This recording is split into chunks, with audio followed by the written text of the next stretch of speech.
সমস্যা? এভাবে মিষ্টি ছুঁড়ে মারছেন কেন?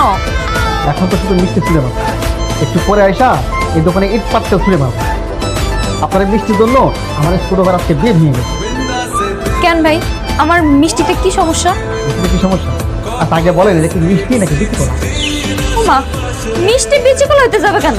যদি বিক্রি করা না হয় তাহলে এর ভিতরে এই যে সাদা সাদা ময়দার দানা কেন? হ্যাঁ, ওহো, ওইটা তো আমাদের মিষ্টির স্পেশালিটি।